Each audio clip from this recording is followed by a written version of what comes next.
बैसाख का महीना चल रहा है। शंकर के शिवालय में जाओ। शिव के शिवालय में 3 स्थानों का स्पर्श अवश्य जरूर।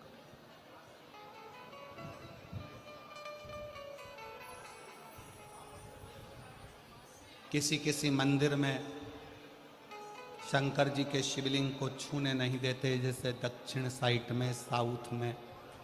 तो अपने ही घर में जो शिवलिंग है उसके 3 स्थानों का स्पर्श अवश्य करें। समझिए,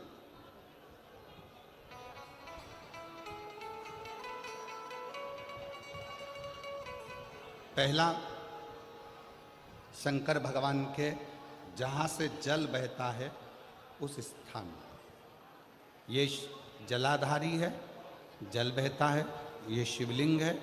यहाँ से जो पानी नीचे की ओर जाता है उस स्थान का स्पर्श अवश्य करें। दूसरा, शिवलिंग का जो गोल भाग है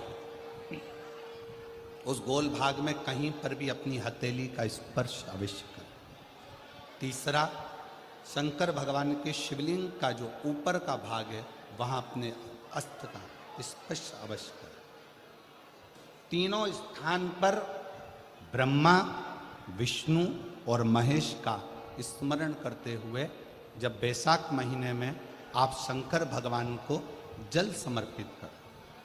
शिव जी को जब बैसाख के महीने में जल दिया जाए तो दोनों हाथ से अंजलि में कलश रखकर शंकर भगवान की अपने हाथ की अंजलि में जल रखकर शिव जी को जल अवश्य समर्पित करें।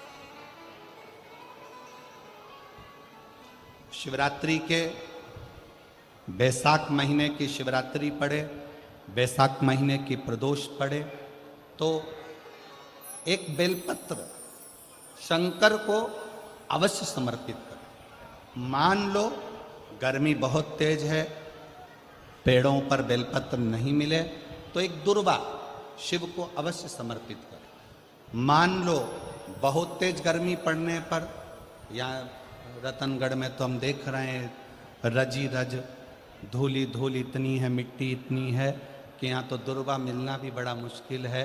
तो एक चावल का दाना शिव को जरूर समर्पित करो, उतने में।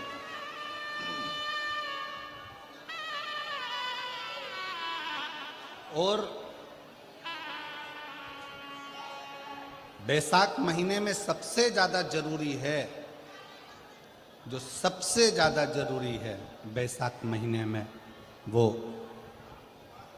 जलाशय अर्थात अपने घर के नज़दीक में कोई पानी का स्थान हो, जलाशय हो, वहाँ का जल शिव को समर्पित करना, या शिव के नंदी के पास में। और हम तो कहेंगे शंकर का नंदी केवल मंदिर में मत देखो, आपके घर के आसपास में हमारे मारवाड़ की पहले की रीति रही है। राजस्थान में बहुत सालों पहले, जब लगभग 19 से 20 साल पहले हम फलोदी में आए थे, 20 साल पहले। और 20 साल पहले जब हम फलोदी में आए थे राजस्थान में, तो हमने उस फलोदी राजस्थान में देखा था कि प्रत्येक घर के बाहर पत्थर का एक छोटा सा कुंडा जैसा होता। 2 चीजें हमने फलोदी राजस्थान में प्रत्येक घर के बाहर 20 साल पहले देखी थी।